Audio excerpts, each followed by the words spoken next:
You're watching ChillyBoy Productions. I'm Larry ChillyBoy Chillson, and this is my review for Send Help.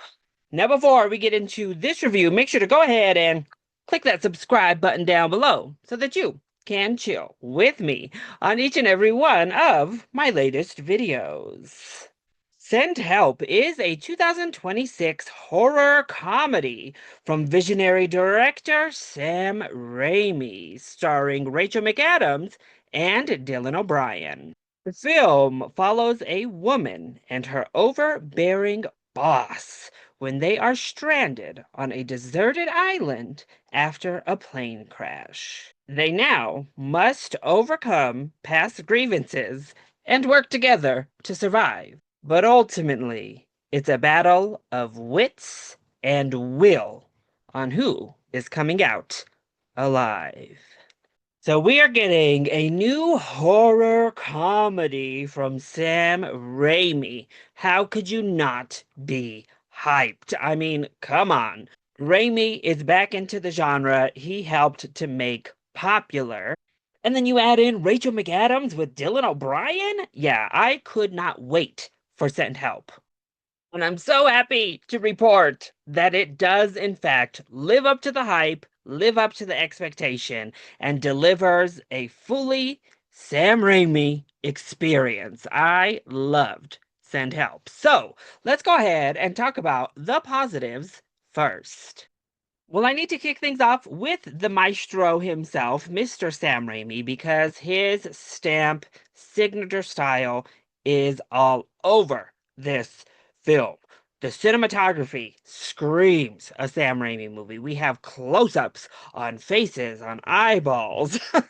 We have the weird zoom-ins. We have the nasty, gnarly horror moments and just straight up nasty moments. And they are done in the most Sam Raimi way possible.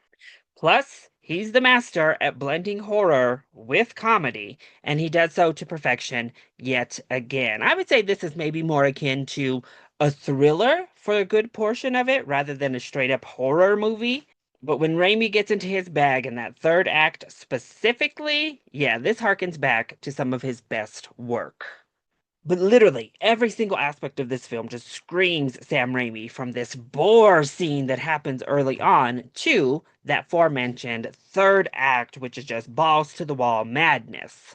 But I also have to give huge props to both Rachel McAdams and Dylan O'Brien, who carry this film. They are the only two actors for about 90% of this movie, and they both absolutely kill it. Rachel McAdams, you can tell, she really enjoys working with Sam Raimi. I think she was hyped to get back working with him after she got just a taste in Multiverse of Madness with that crazy sequence she got in that film. And she really gets to go ham with his style and over the top sensibilities here. And she is more than up for the task. I loved it. I want to see Rachel McAdams in more of these type of unhinged roles, please. Is give this very unlikable character many layers and different notes. He is sure perfecting the unlikable character, isn't he? But what he does so great in this is give this very unlikable character many layers and different notes. Because in honesty, this could be a pretty flatline character, and he makes sure to add a lot of dimension and make him an interesting person to watch navigate this situation. And it also gives you kind of a conundrum. You're like, well, she is batshit crazy, okay, but he's also a terrible person, so what do I want to happen here? And I loved that. And we get an ending that's messy, that's not tied up in a pretty little bow. It's a wonderfully Sam Raimi style ending that works. Plus, I'm also not mad at the fact that Dylan O'Brien has embraced his booty, if you will, and gives us another little shot of it here in this film. Thank you, Raimi and Dylan. So then, what doesn't work so well when it comes to Send Help? Well, I do think there is a section in the second act of this film that really slows down. The first act is great. The third act is amazing. The second act is still solid, but it definitely drags. You kind of feel like we're getting a little bit too repetitious. We're spending too much time on this island without enough progress happening with the characters. So I do think that second act could have been tightened up to make this just a lean, mean, crazy machine. And I love Danny Elfman. I don't know how I feel about the score overall. It does feel like an Elfman Raimi collab for sure, but it didn't really add to the atmosphere of the film. But overall, I had a blast with Send Help. Exactly what I wanted heading into that movie theater tonight. There's some gnarly set pieces in here, some really disgusting imagery, and I loved every second of it.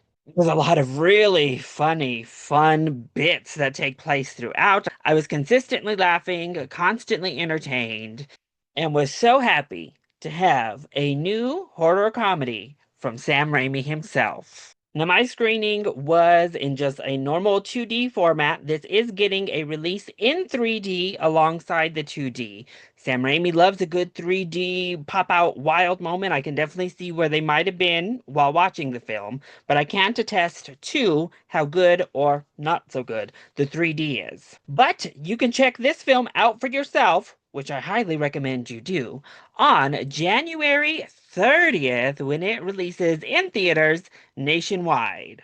It's a really good time, y'all. Give it that full price ticket experience. So that was my review for Send Help. I hope you enjoyed it. If you did, go ahead, click that like button down below and subscribe to the channel so that you are always up to date on all of my latest videos. Also, join in on the discussion. Are you excited to see Send Help? And what is your favorite Sam Raimi horror comedy? Let me know either in that comment section down below, or you can hit me up over on Twitter and Blue Sky. I love you all so much for your continued support. Mwah! Thank you for watching, and we'll see you next time. Bye.